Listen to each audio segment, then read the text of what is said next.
ஆணிவேர் என கூறலாம்.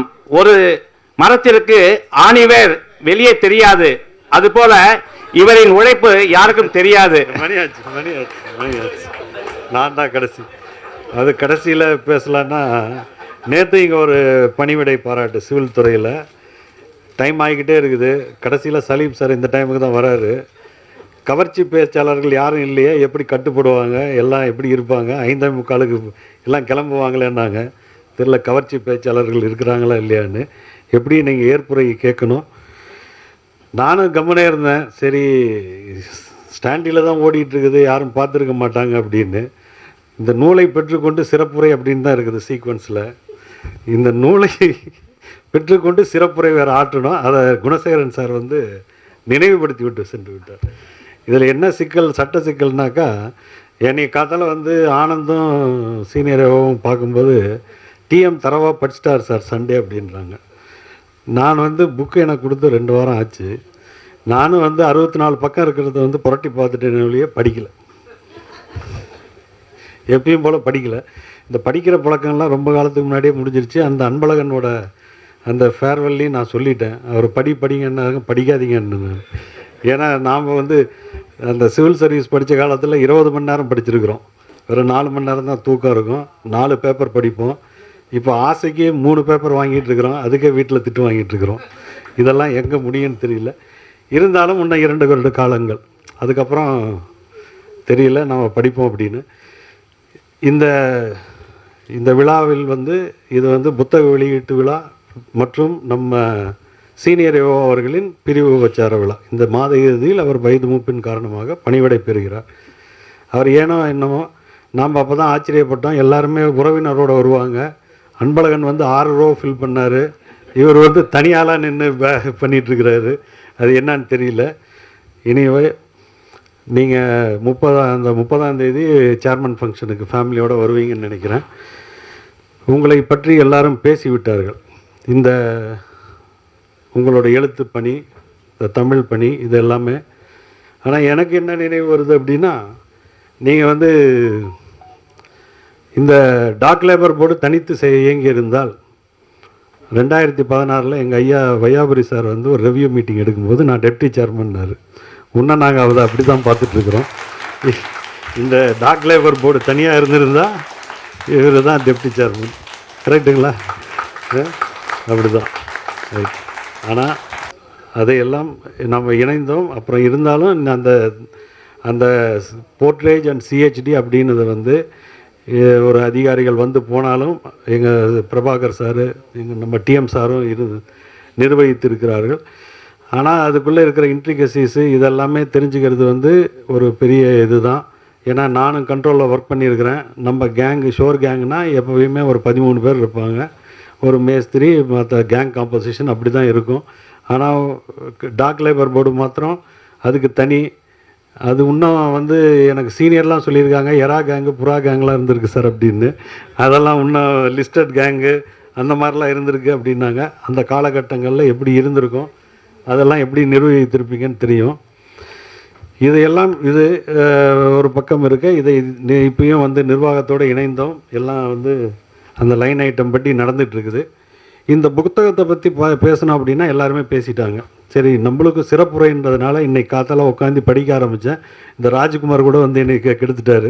நான் அப்பயும் சொன்னேன், எல்லாருமே பேசிக்கிட்டே இருந்தால் நான் எப்படி அந்த புக்கை படித்து பேசுகிறது அப்படின்னு. இருந்தாலும் எனக்கு தோன்றியதை நான் பேசுகிறேன். இதில் தினம் ஒரு நிறைவு அப்படின்னு ஒன்று சொல்லிவிட்டு அதில் 6 விஷயங்களை சொல்கிறார். இந்த 6 விஷயங்களை கடைபிடித்தால் அது நிறைவை தரும் அப்படின்றார். இந்த 6 என்ன அப்படின்னு நான் பென்சில்லையே எழுதி வச்சுருக்கிறேன். இயற்கை உணரும்போது, பிரபஞ்சத்தை புரிந்து கொள்ளும் போது, உழைப்பில் மூழ்கும் போது, உறவுகளில் இணையும் போதும், ஏதாவது ஒரு படைப்பில் மலரும் போதும், 6வது கலையில் உருகும் போதும். இதுதான் அவர் முன்னுரையிலையும் கொடுத்துருக்கிறாரு. இதை படிச்சுட்டு உள்ளே போய் பரட்டி பார்த்தோம் அப்படின்னா அது விளங்கிடுது. ஏன்னா இது ஒவ்வொன்றுக்கும் அதை விளக்கி ஒரு சாப்டர் கொடுக்குறாரு. அதை நம்ம எப்படி அதை அனுபவிக்க வேண்டும் என்பது அடுத்த சாப்டராக இருக்குது. இதை நான் படித்தேன். அதை படிக்கும்போது எனக்கு சிலது பட்டது. நம்ம என்னன்னா ஆண்டவன் கட்டளைன்னு ஒரு படம் இருக்குது. அந்த ஆண்டவன் கட்டளை அது ஒரு லவ் ஸ்டோரி. ஆனால் தலைப்பு எப்படி வச்சாங்களோ இல்லையோ, அதை கண்ணதாசன் ஒரு பாட்டில் சொல்லுவார், 6 மனமே 6, அது ஆண்டவன் கட்டளை 6, அதை வாழ்ந்து அறிந்த மனிதன் வாழ்க்கையில் 6 விதமாக அவர் சொல்லுவார், 6 கட்டளைகள் அப்படின்னு. இவரும் அந்த 6 விதங்களை வந்து தினம் 6 இது கோட்பாடுகளை நீங்கள் கடைபிடியுங்கள் அப்படிங்கிறார். ஸோ இது என்ன எப்படி எனக்கு என்னோட திங்கிங் எப்படி போச்சு அப்படின்னா, நம்ம இந்த இன்ஸ்டாகிராமில் ஃபேஸ்புக்கிலலாம் வந்து பேட்டிகள் வருது. நம்ம கவி பேரரசு வைரமுத்து வந்து ஒரு பேட்டியில் சொல்கிறாரு, என்ன சொல்கிறாரு, மண் வாசனை படம் வந்து ஷூட்டிங் போயிட்டுருக்குது, பிஸியாக இசை கோர்ப்பு நடந்துகிட்டு இருக்கிற இதில் இந்த பொத்தி வச்ச மல்லிகை மொட்டு பாட்டை எழுதுகிறாங்க. அவர் சரணத்தை எழுதுகிறாரு. உள்ள அடுத்த இதுக்கு வந்து இசை கோர்ப்பு இங்கே வந்து இசை நாணி கொடுத்துட்டு இருக்கும்போது அவர் ஒரு அடி எடுத்துகிட்டு எழுதி எடுத்துகிட்டு வரன்றாரு. என்ன எடுத்துகிட்டு வர்றாரு, மாலையிட காத்து அள்ளி இருக்கு, தாலி செய்ய நேற்று சொல்லி இருக்கு அப்படின்னு அவர் எழுதியிருக்கிறாரு. இங்கே இசை கோர்ப்பும் வந்து ஒரு மேலதாளத்தோடு வருது அப்படின்றாரு. ஸோ எப்படி என்ன சொல்கிறார் அப்படின்னா, நாங்கள் அறிவாளிகள் எல்லாம் ஒரே முறையில் சிந்திப்போம்ன்றது. அதுபோல் அன்று கண்ணதாசன் வந்து ஒரு ஆண்டவன் கட்டளை ஒன்று ஒரு படத்துக்கு அது 6 கட்டளை தாண்டா வாழ்க்கை அப்படின்னத நீ தினமும் இந்த 6 இதை படியுங்கள், இதை படித்து இந்த 6 கோட்பாடுகளை நீங்கள் கடைபிடியுங்கள், தினம் தினம் கடைபிடித்தால் உங்கள் வாழ்வு செம்மையாகும் என்பதை சொல்கிறாரு. இதிலேருந்து நம்ம என்ன தெரிஞ்சுக்கிறோம், என்ன வைஸ்மேன் திங்க் அலைக்குன்னுவாங்க. ஸோ அதுதான் வருது. நீங்கள் உங்கள் அறிவை மேலும் பயன்படுத்துங்கள். எல்லாம் சொன்ன மாதிரி அது எப்படியோ தெரியல, பைலா என்ன சொல்லுதுன்னு தெரியல தெரியல. நான் இங்கே இருக்கிறதுனால நான் ஒன்றும் பெருசாக ரெக்கமெண்ட் பண்ண போகிறதில்ல. ஏன்னா தமிழ் சங்கத்துக்கும் நம்மளுக்கு ரொம்ப தூரம் அது, நான் வந்து பக்கம் கூட வந்தது கிடையாது. ஸோ அது நீங்களாக பார்த்து முடிவு பண்ணுங்கள் அதை எப்படி செய்யணும் அப்படின்னு. அவர் இருந்தாலும் அவர் இந்த தமிழுக்கு தொண்டாற்ற வேண்டும். அது மொழியில் ஆர்வம் எனக்கும் உண்டு. ஸோ அதனால் இந்த மொழி வளரணும் அப்படின்னாக்கா இந்த மாதிரி ஆட்கள் முனைப்புடன் வேலை செய்வர்கள் வந்து அர்ப்பணிப்போடு செய்கிறதுனால தான் இதெல்லாம் இருக்குது.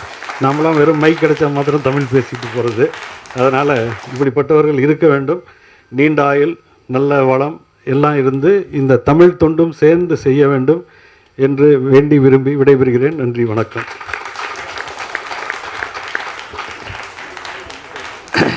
6 கட்டளையை கண்ணதாசனோடு ஒப்பிட்டு சிறந்த கருத்துக்களை பதிவிட்ட நமது சீனியர் டிஎம் அவர்களுக்கு நன்றியை தெரிவித்துக் கொள்கிறோம். நன்றி.